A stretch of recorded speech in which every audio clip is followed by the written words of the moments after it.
বাংলাদেশ জাতীয়তাবাদী দল বিএনপির বন্দর থানা ও বন্দর উপজেলার কারা নির্যাতিত সাহসী নেতাকর্মীদের সংবর্ধনা উপলক্ষে সমাবেশ অনুষ্ঠিত।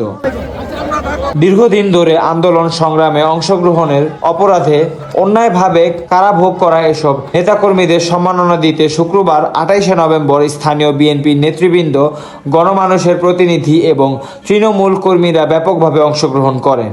নারায়ণগঞ্জ মহানগর বিএনপির সাবেক সহসভাপতি ও যুগ্ম আহ্বায়ক এবং বন্দর উপজেলা পরিষদের সাবেক চেয়ারম্যান মোহাম্মদ আতাউর রহমান মুকুলের সভাপতিত্বে অনুষ্ঠানে প্রধান অতিথি হিসেবে উপস্থিত ছিলেন নারায়ণগঞ্জ ৫ আসনের বিএনপির মনোনীত প্রার্থী মাসুদুজ্জামান মাসুদ।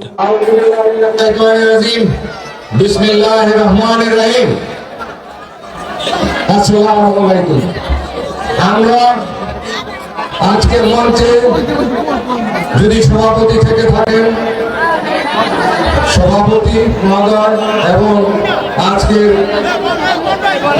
যাকে আমাকে এখানে প্রধান অতিথি করে নিয়ে এসেছেন মুকুল ভাই আসলে বন্দরের প্রাণ উনি প্রমাণ করে দিয়েছেন, এবং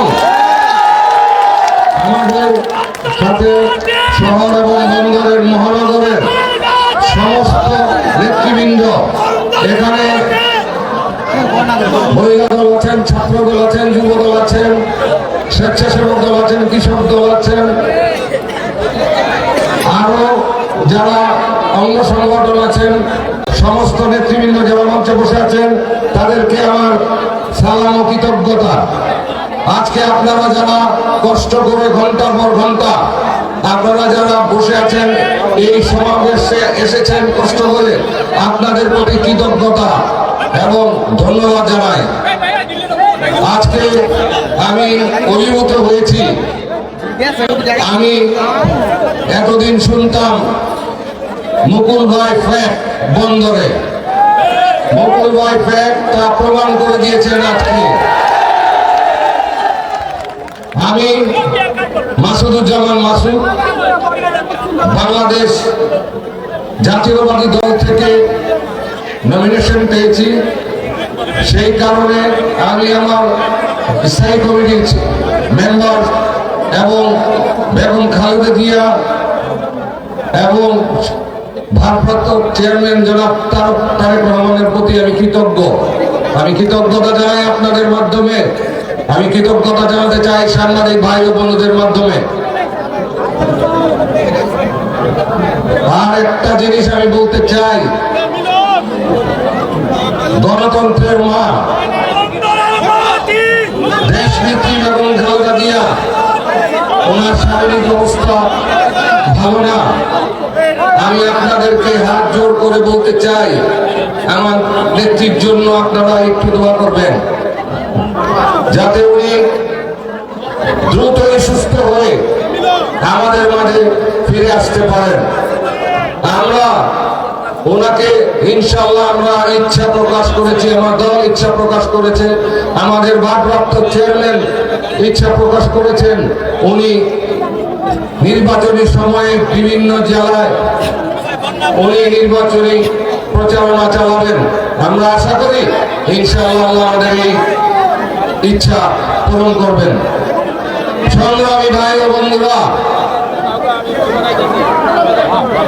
এবং আমার মা বোনেরা, বন্দরবাসী এবং নগরবাসী, বন্দর নগর একই মায়ের দুই সন্তান। আমরা বিশ্বাস করি, আমরা যদি সবাই ঐক্যমত থাকি, আমরা বন্দর নগরকে একটা স্বপ্নের ৫ আসন স্বপ্নের নারায়ণগঞ্জ সৃষ্টি করতে পারব। আমরা আরো বলতে চাই, আমি বিগত ৬-৭ মাস আমি এই বন্দরে এবং এই নগরের বিভিন্ন ওয়ার্ড, বিভিন্ন ইউনিয়নে আমি হেঁটেছি। আমি ১৭টা ওয়ার্ড, ৫টা ইউনিয়ন, আগে আর একটু বেশি ছিল, সেটা আমাদের মাঝে এখন নাই, কিন্তু আমি জানি কি কি সমস্যা এখানে আছে। আপনাদের প্রধান সমস্যা গ্যাস, প্রধান সমস্যা পানি, সুপেয় পানি, আপনাদের প্রধান সমস্যা সেতু, আপনাদের প্রধান সমস্যা খুব পরিকল্পিত নগরী, এই পার ওই পার দুই পারেই। সমস্যা আছে, যদি সমস্যা থাকে ইনশাআল্লাহ সমস্যা উত্তরণের পথ আছে। শুধু দরকার একটি সুপরিকল্পিত প্ল্যান, পরিকল্পনা। আপনারা জাতীয়তাবাদী দলকে ইনশাআল্লাহ বন্দরবাসী বিপুল ভোটে জয়ী করে আপনারা আমাদেরকে সংসদে পাঠান, আমরা ইনশাআল্লাহ বন্দর নগরের জন্য কথা বলবো।